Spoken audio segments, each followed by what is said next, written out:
সমুদ্র ঘেরা এক পাহাড়ি দ্বীপে রাতের আকাশে ঝলসে উঠেছে লেজারের আলো। মনে হচ্ছে যেন পৃথিবীর মাটিতে বসে মানবজাতি মহাকাশের অন্ধকারকে চ্যালেঞ্জ ছুড়ে দিয়েছে।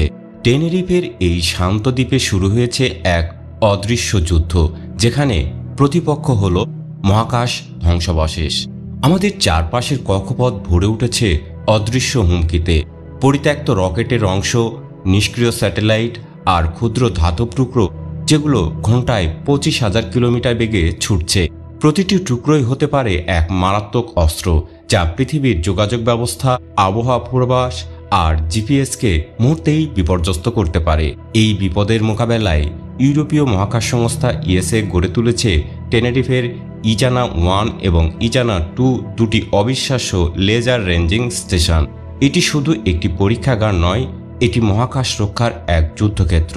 ইজানা 2 থেকে নির্গত উচ্চ শক্তির লেজার পালস মহাকাশে ছুটে যায়, আর ইজানা 1 সেই প্রতিফলিত আলো ধরে ফেলে। এই প্রযুক্তি এতটাই নির্ভুল যে মিলিমিটারের ভেতরেও ধ্বংসাবশেষের অবস্থান ধরা যায়। স্যাটেলাইট অপারেটরদের জন্য এটাই জীবন আর মৃত্যুর পার্থক্য, কারণ এই তথ্যের ভিত্তিতে তারা সংঘর্ষ এড়াতে পারে। কিন্তু ইএসএ এখানেই থেমে নেই।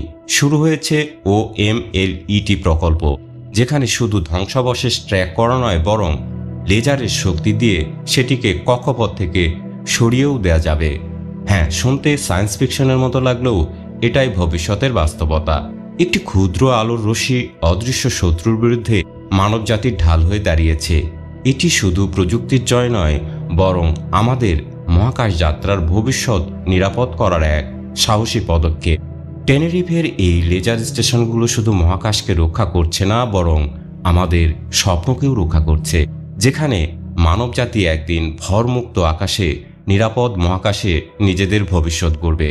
এটাই আগামী দিনের আলোর যাত্রা, এক যাত্রা যেখানে লেজারের রশ্মি হয়ে উঠেছে আমাদের অন্যতম দিশারি। ভিডিওটি ভালো লাগলে চ্যানেলটিকে সাবস্ক্রাইব করে সাথে থাকুন এই ধরনের নতুন নতুন সংবাদ ও তথ্য জানতে। ভালো থাকুন, সুস্থ থাকুন এবং বিজ্ঞানের সাথে থাকুন।